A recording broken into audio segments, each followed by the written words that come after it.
आज के इस वीडियो में आपका स्वागत है।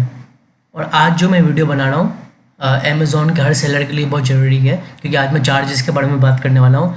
आज मैं आपको एक आसान तरीका बताऊँगा जिससे आप ये पता लगा पाएंगे कि आपकी लिस्टिंग में कितने चार्जेस लग रहे हैं और आपके बैंक अकाउंट में कितना पैसा आएगा, आपको कितना प्रॉफिट मिलेगा काट पीट के। ठीक है, इसके लिए सबसे पहले अपने अमेज़ॉन का सेलर का डैशबोर्ड ओपन कर लेंगे, थ्री लाइन्स पे आएंगे या इन्वेंट्री पे आएंगे और मैनेज ऑल इन्वेंट्री पे क्लिक करेंगे। अब चलिए एग्जांपल के तौर पे लेते हैं, जैसे कि ये मेरा एक प्रोडक्ट है, टी शर्ट है। ठीक है, तो इसमें लिखा है फ़ी प्रीव्यू, तो इसमें लिखा हुआ है 279.23 की फ़ी है। अब इसको हम सिंप्लीफाई करते हैं, इस पर मैं क्लिक करूँगा तो रेवेन्यू कैलकुलेटर निकल के आ जाएगा।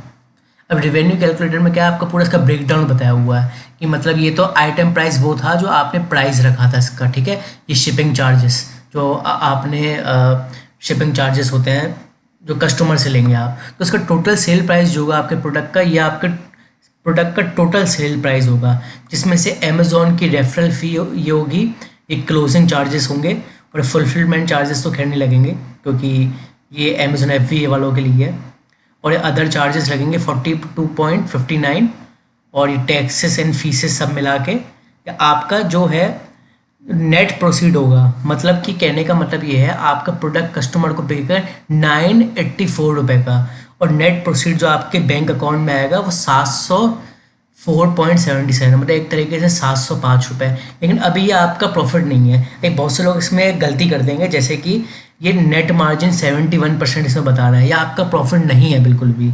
आपका प्रॉफिट ये ऐसे नहीं है कि नेट प्रोसीड होगा 704 रुपये या आपके बैंक अकाउंट में आएंगे।